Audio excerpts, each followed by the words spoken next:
summer 2026. Make we assess summer 2026 now. And realize that it's probably the worst summer we've had in music since the start of the 20th century, 21st century. Yeah. Let us really assess summer 2026. And when we look at it, it is the worst summer in music we have seen since the start of the 21st century. And I'm not being dramatic or exaggerating. So why 90s dancehall can be a subgenre? Hear me out, no man. Why we can't have boop, boop, boop, boop, like all reggaeton have che, And every song be like boop, boop, boop, boop. The 90s book the friend. You understand me I say? Why we not have that and we just have a genre which is just 90s dancehall? Ayo, when we want the latest in the entertainment, Cjking, you are my choice. My choice, my choice, my choice, my choice, my choice, my choice. Yeah, Marcy Chin said that. Mwah. Shop online at janetholistics.com. Wagwan, bless up. It's Cjking. Welcome back to Cjking Entertainment. Today we're discussing the state of dancehall in summer 2026. Lloyd Reggaeology Laing is a Jamaican music business analyst, consultant, and brand strategist with years of experience studying reggae and dancehall. In this clip, he says dancehall currently has no clear summer hit, and future Fambo is the one of the few dancehall artists holding up the space at the moment. He also speaks about trap dancehall, challenges today's creators to reconnect with the core of the music, and explains why 90s dancehall should be recognized as its own subgenre. Let's take a listen. Let us really assess summer 2026. And when we look at it, it is the worst summer in music we have seen since the start of the 21st century. And I'm not being dramatic or exaggerating. We don't have one hit collaboration for the summer. We don't have one hit album that people playing back to back to back to back to back to back. You remember back in the days when we had a hit album and you drive a road and you hear it 5, 6 different places and you pass and you're walking in the shop and you hear that and you hear the song over there. You remember when It Wasn't Me, they drop, Temperature, they drop, Cartel, Summer Vibe. You remember when them songs they drop for the summer and we hearing them everywhere we go. Yeah? And then when we look at it, let us be honest. If I never feel Fambo, we wouldn't have anything for really a jump around in our summer about. It took a 90s dancehall artist to keep dancehall alive in 2026. Let us be real about it. It's a 90s dancehall artist. It's Fambo. Save the summer. An old dog where everybody almost step over. And him find a groove and run with it. And there is nobody out of the young camp who can outshine Fambo right now. And I have to just watch Fambo till Fambo just fizzle out. And he's not stopping. Yeah? Because people want things that is real and authentic. And as rough and rugged as you see him, Fambo is authentic. And humorously realistic about it as well. And that sell. What the artists them need to realize is that this pretentious brand selling, it not work no more. People don't want, that is why they are ball about AI, because the whole world fake, ass fake, eyes fake, hair fake, lash fake, attitude fake, music fake, food fake, TV shows fake, everything just fake, news fake, everything fake. So the only artists them that surviving or anything in this world right now that survive is things that are authentic and come across real. Yeah? And imperfect. Artists them now spend so much time in the studio trying to perfect the notes of them song that it take the emotion, that emotional resonance where people can feel your pain or feel your emotion where you try to narrate. Because every song narrates an emotion, you know. There is an emotional narrative to every song. So if you decide that when your voice crack right this or right this or you sound too loud or right this, then you are taking out the authenticity because art is imperfect. There is no perfect song. Half of the time when we hear shit on radio and we are jump up about it, if you ever spoke to the producer of that song, if you ever spoke to the producer, them would tell you, say, boy, you know, say, I'll know that mix the other part there. There's a mixtape that made the song what it is now in the production. But here we are, everybody trying to be perfect. And then they want to get the satisfaction, not from the general public, who is the one we are selling the music to. We want our other producer friends and our other engineer friends to tell us that we're great. And there lies the fucking problem. You see, rather than serving the audience that you're supposed to serve, which is the listeners out there, who you want to in turn become fans, who in turn you want to come and buy your record and come to you and spend money to come to your shows. Yeah? What you're not doing is connecting with them people authentically. We're trying to, as we have always done, we just see what somebody do and try rinse and repeat it and think it'll go work for us because it did work for them. It's 2026 we know, people. 2026. And we still a release record like 45 days. When is it that we're going to get it in our head that music is algorithmically driven and you need to build algorithmic credibility around a song? This thing where you go do the song Saturday, then you want to drop a song Friday, and you want to go do the music video Sunday, if you drop it on your Vivo channel Monday, Tuesday. That is fuckery. And then when you do not get the results you're looking for, on a ball and say nothing now go on for music. Stop it now. Just stop it. Like stop. Just stop it. Stop trying to sell a digital record like a 45. Because that's what you're doing. There's nothing wrong with the music industry. What is wrong with the music industry and the homegrown music industry is how we approach the business. We cannot approach the business in 2026 like how we used to approach it in 1986 or 1996. It just not gonna work. And we're going to always be here frustrated, and then we're going to look at a few who got through the gate and wonder why. But me they are giving the free information and I'm still stubborn, no, because I don't want to do it like how I see the other person do it. We need to understand it takes 4 to 6 weeks for a song to connect algorithmically. And you need to build up your algorithmic creditability before you drop the song. That is why we do all of these reels and all of these things, and they've always said 1 month of reels and all of these things to put together because you're building up algorithmic credibility around the song. All the algorithms talk together. If you just drop a song and there is no algorithmic credibility leading up to that song, it not go fly because all of the algorithms talk together. So what Spotify do? Before Spotify decide if your shit is bad or what rate them supposed to get or if your views, they need to see that in the Instagram algorithm, you've been pushing the song. They want to see from the Facebook algorithm, all the algorithms talk together to see what credibility or what content you have done over there that is related to my algorithm. So yes, song coming out now on Spotify, and you repeat that, Spotify say yes, you have pushed the thing over by Spotify. So when you do, your chances of visibility increase slightly. You have to give yourself a running chance. That's why them say every release songs 4 to 6 weeks apart. Yeah? You have to give yourself a running chance. What we have been doing is trying to sell music like 45. And all right, that's how we get knocked. You understand?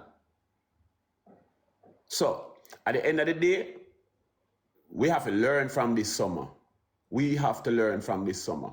And there's something that very interesting that I've realized, and I want to figure it out. And I'm going to talk to him about it because watch this now. Spangler said, but bro, without the proper guidance of a proper A&R guiding these youngsters, is it fair to blame? I'm blaming nobody. I'm blaming nobody, Spanglers, because our business don't have A&R. We don't have an A&R system in Jamaica where help to develop artists.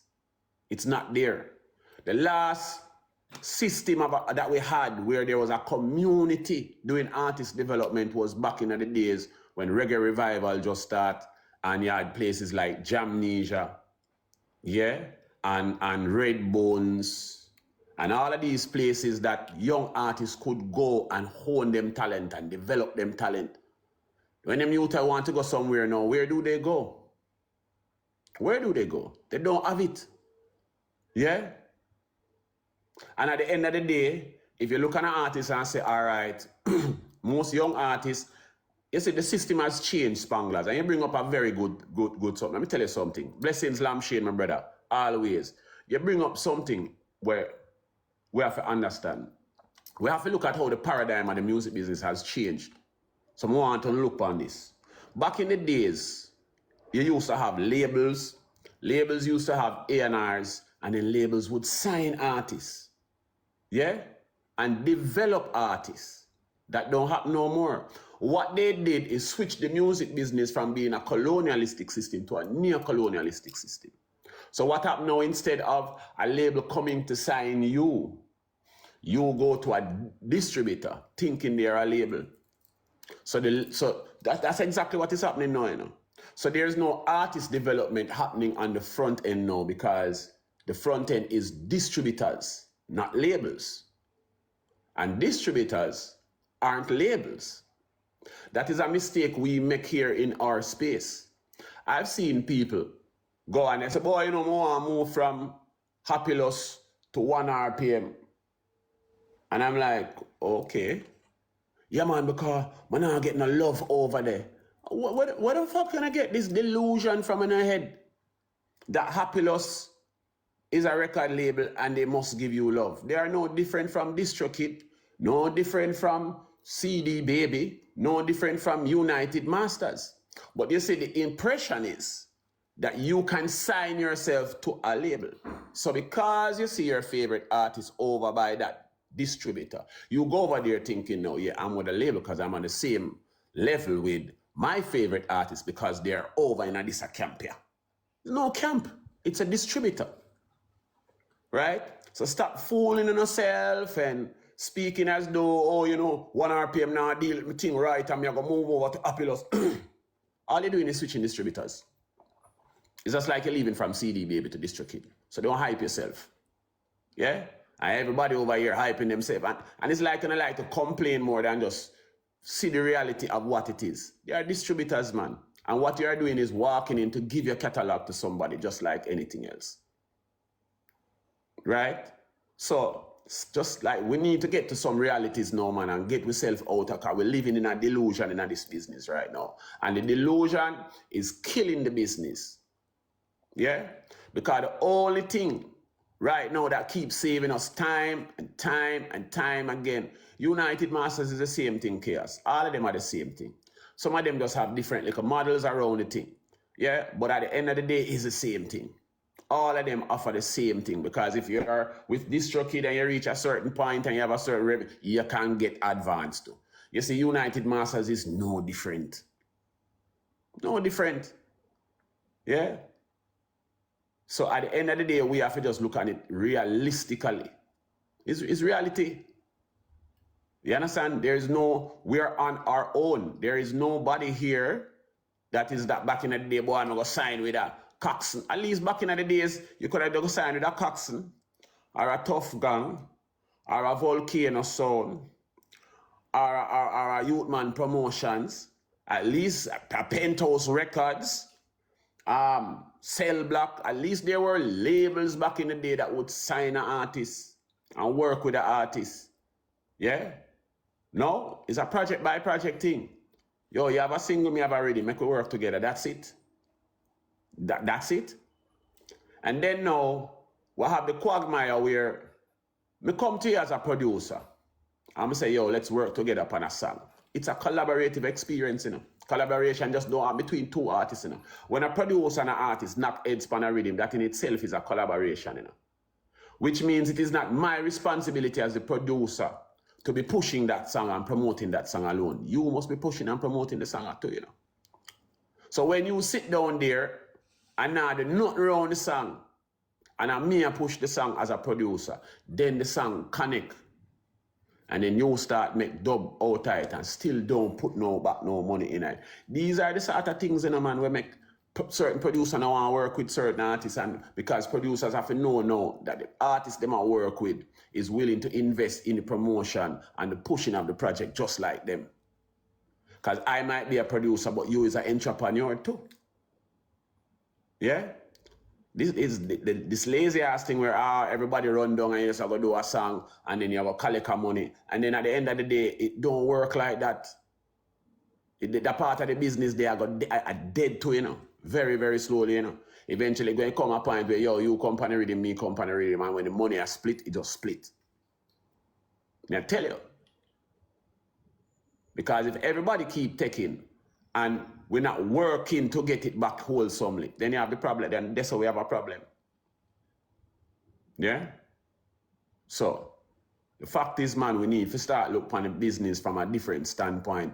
Stop selling records in 2026 like it's 45 you're selling in 1996. And that'll kill your business. Yeah? Secondly, I'm going to tell you this when I realize, because you know, anytime I see data, I'm going to share it with you, you know.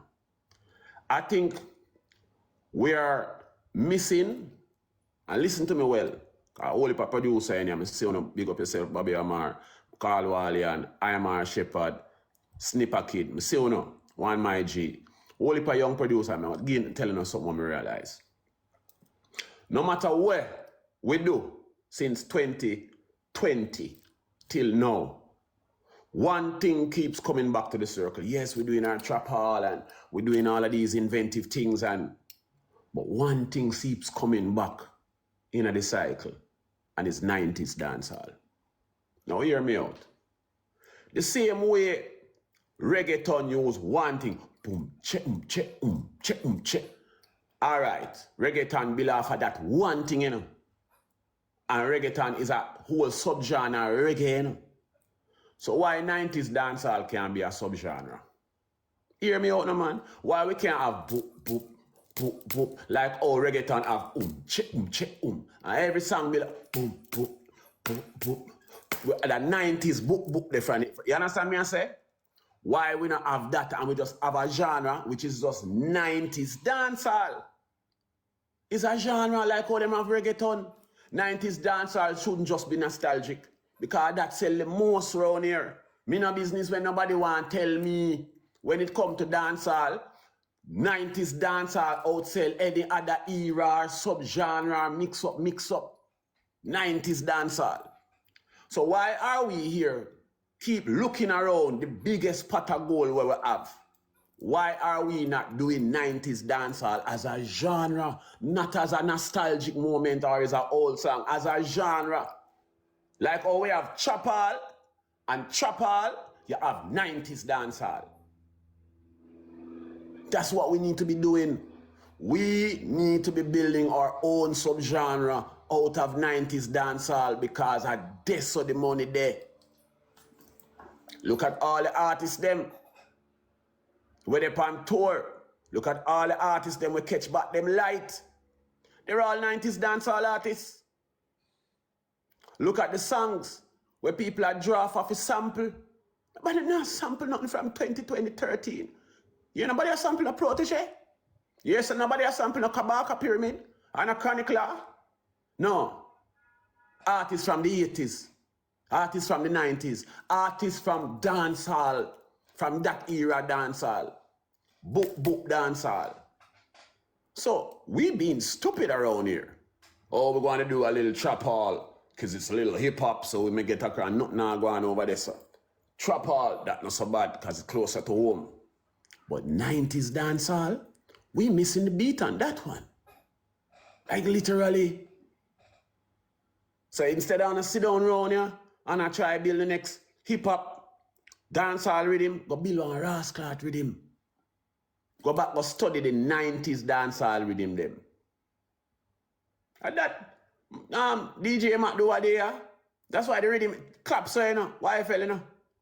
That's why so much old 90s artists from dancehall take it and box the young boy them in them face because that had a 90s dancehall feel. And look how where the rhythm they gone. Come on, people, man. We live in a bush, but we're not blind. We live a bush, but we're not blind. 90s dancehall, there's nothing we will ever create in the dancehall ecosphere that will beat 90s. And we're there, I get flagged by reggaeton, which was built out of 90s dancehall. So a stupid, we stupid, or a fool, we fool. Come on, man. Make we stop this experimentation. Make we start work where we know the people them want. Yeah? People them want 90s style dancehall from we. That the world want when it come to dancehall. Yeah? Them even the rhythm where Drift did upon, the Drift rhythm. It had a 90s dancehall feel. Just look on the rhythm where come out and take it world.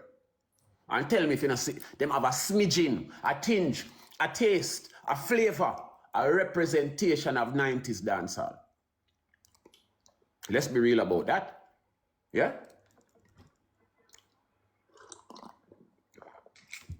So people, you know when I talk, I just come telling it straight as it is. Yeah? I believe that there is still opportunity in the music business, great opportunity. I think we've just been misguided by the limitations of a lot of producers in our space, by a lot of artists, and as a community, we're not looking collectively at what is actually selling. Yeah? 90s dancehall don't need to be just a nostalgic genre of music. 90s dancehall need to be a genre of music.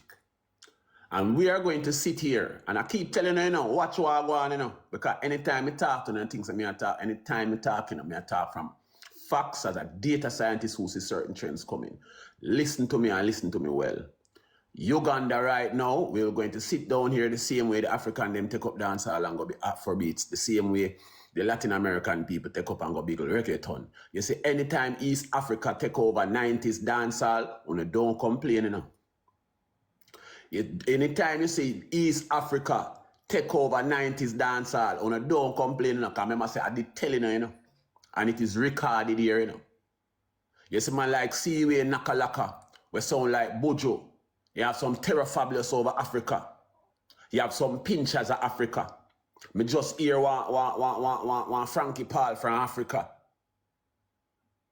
Right? The only thing Africa not have right now are Bojo and Beanie. Remember when Japan did start and them get them Elephant Man first and then get them on a Beanie, Bounty, Ray, and now Japan don't need we, A very few artists that go to Japan and tour, So you can't go on.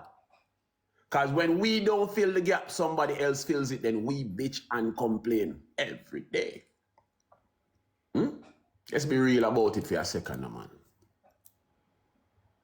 Are we going to sit here and just watch people now take over 90s dancehall, start an entire genre around it, and we just sit down on the fence like some idiot?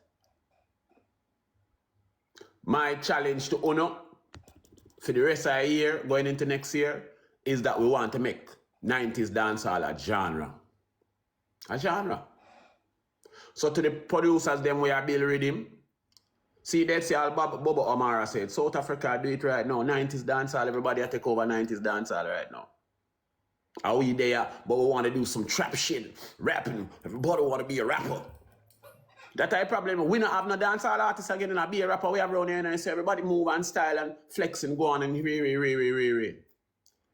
Miss Lover is the that's why I'm telling you, the people in Europe, like, we want to sell people something they don't want to consume or they don't like the taste. They'll try it, but they don't like it. And I keep telling artists and I keep telling people in the space, people, reggae music and dancehall music is an export-only product. If you are building music for the people in your community, you're fucked. Stop make music for the people down the lane and on the ends, because you like to feel, you like the attention that you get. If attention you come in a music business for before you come for money, leave the music business alone. So if that you come for, do it as a hobby and stay over there, so where you do it. But for people who are serious about the music business, remember the music business is an export-only product. And it has always been.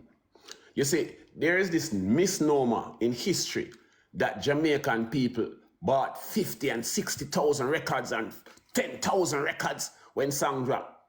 Yes, Jamaican people bought the records, but the records were not consumed here in Jamaica. When you have a hit song, me call John and say, John, me say the bounty song the hot, you know. Go buy $5 for me and send it up with Marcia when she come next week. So a lot of the music was bought by Jamaicans, but it was exported. It wasn't consumed here at home.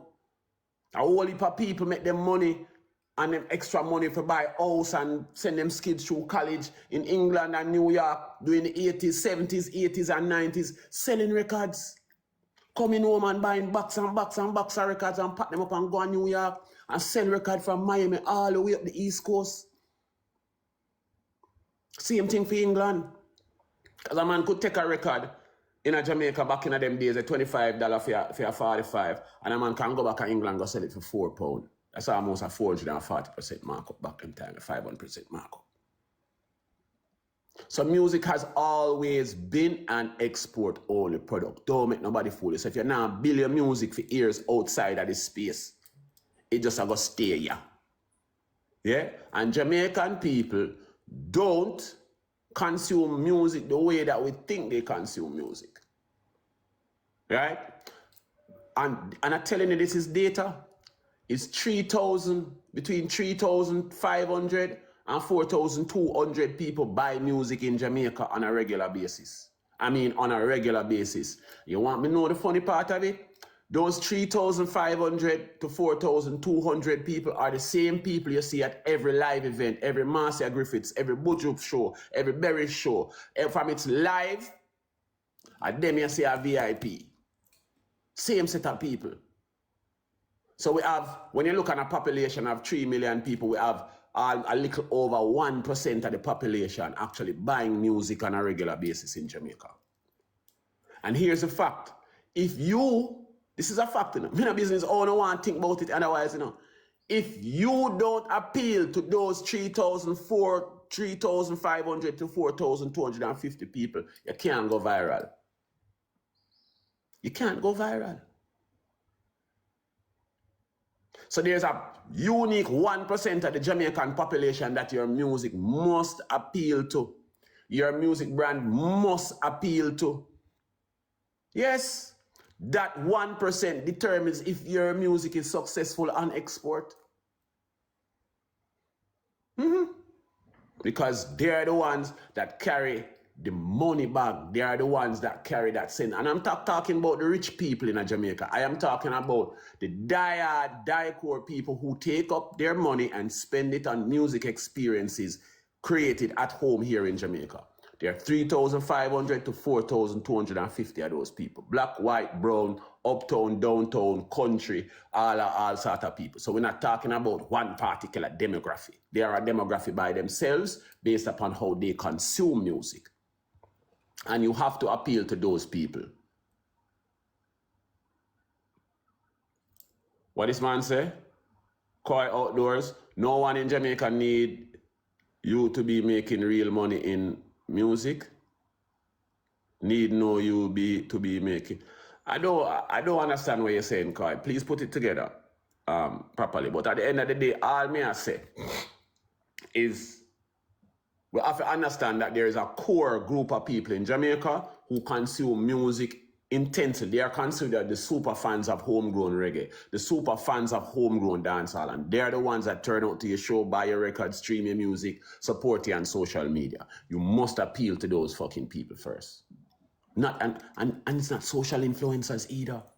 These are average Jamaican Joes who spend money on the music. They are willing to go and spend. These people spend anywhere on a monthly basis. Anywhere on a monthly basis. Between $20,000 and $30,000 upon music experiences. It could be buying a 45, buying an album, going to an event, spending money online, paying subscriptions to consume your music. buying merch. You understand? And I keep telling people that if you get 1,000 out of that, the group of people there, if you back your thing, you can eat food as an artist in Jamaica. You don't leave yet. Yeah? Because I'm trying to tell people, because if you have if those people, I keep telling artists every day, want to spend enough time trying to get the whole of the world to love and the whole of the world to be loved by the whole of the world. And all you need is 1,000 people to live, You didn't know that? I keep telling about this. I will always repeat it. It's 1,000 fans you need, To make anywhere between 12 to 15 million Jamaican, equivalent to 12 to 15 million Jamaican a year, 1,000 fans. Yeah, like how that work out, Laing? How that work out? If you take your time over the course of 3 years to build a fan base, different from fan equity, remember, I always tell you that. Fan base is the amount of people who listen to your music and like a brand. Fan equity is the group of people in your fan base who are willing to spend money around your experiences. That is your fan equity. And if you want to be signed by a label now or get the interest of any sort of development agency or anybody feel like, okay, let's gather around your music, you need to have fan equity. And that is one of the biggest problems that we have in our homegrown industry. We all can admit we are no artists and only professionals in the space that can answer to this. We know so we artists them have fans. We know we artists them have fans. We see it every day. But how many of those fans can we reach out to? You have 370,000 monthly listeners on Spotify. That's an example of fan base, but that's not fan equity. Because how many of those 370,000 people you have as monthly listeners on Spotify, how many of them can you actually reach out to? How many of them do you know which state they are in? What's their address? What's their age range? Their educational level? You don't know none of these things, and not even an email you have from them, much less a telephone number to send a text. Fan equity is getting that information from people in your fan base. And it's fan equity drive music business. No, not fan base.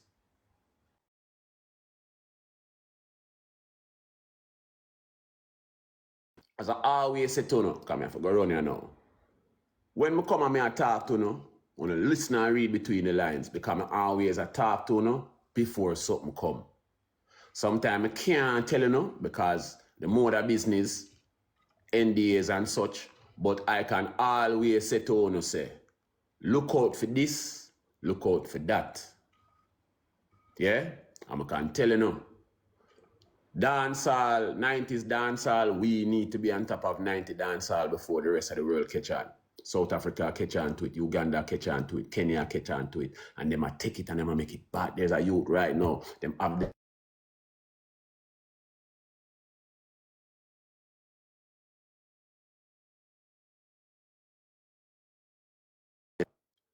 them own beanie man, them have them own people now. Yeah, while we sit here, Miss telling us to listen out for a youth out of Uganda named Seaway and Nakalaka. Baddest thing out of the East African coast right now, the baddest thing. I don't know whether the same sound like Terra Fabulous, or Bojo Bantan, or Mega Bantan, but it could be three. So all I saying to you, my peeps, moving forward, give 90s dancehall a chance. Wanna try to build some rhythms with the boop night because me I tell you the same way reggaeton take up the poco rhythm and go make something night, I same way we can find a sort of thing and create an entire genre by himself. And while we are here arguing about it, as we always do about these things, there's another space in the world, one step ahead away. And it's East Africa right now. So if next summer, we are going to see some of the biggest songs them going to be coming out of East Africa and they're going to be tinged with 90s dancehall, and then you're going to see we bitching. But don't forget me, nobody telling us so, Yeah? Trending, always. Just head over to Reggaeology, and as I always say, I'm going to end it with a thing. I'm always here as a music consultant, catalog audit manager, yeah, and a strategic brand strategist. If you have had any, and I also help enough artists with A&R work, yeah? So at the end of the day, if you have an issue, you want to build a roadmap, you have a question that is burning and you need it answered, just head over to Reggaeology.com, the link is in my bio, and just book a meeting, and I'll reach out to you, and we'll see exactly how we can get started. Because at the end of the day, that's what I'm here for to do, you know, to support, you know, yeah? And at the end of the day, always ensure if it's not one person on the thing, and you have more than one person on it, you're going to need a split agreement. So head over to splitproof.co and get it done for your foolproof. It's free, no longer required, because we are trying to build some systems to make it easier for you not to lose money in the music business. You dig?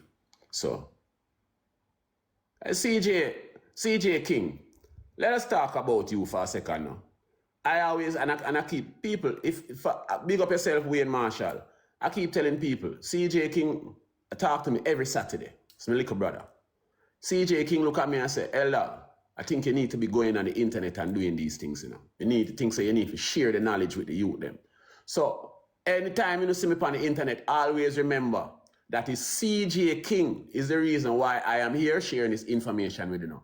It took a young gun like Cjking for look at me and say, Mr. Laing, come man, me show you how the internet thing go, man.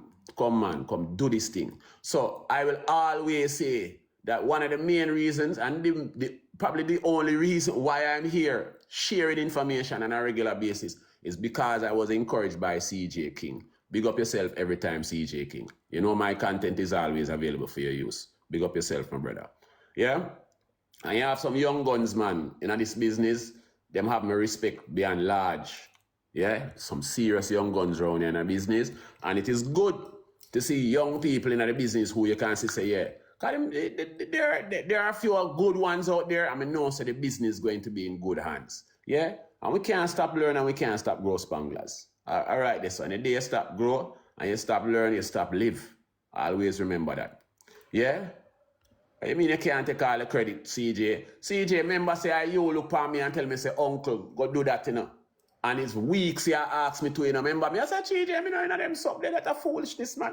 CJ, me don't have time for them thing there. Remember that, you know. And you just say, uncle, just do one video. And you kept on pushing me.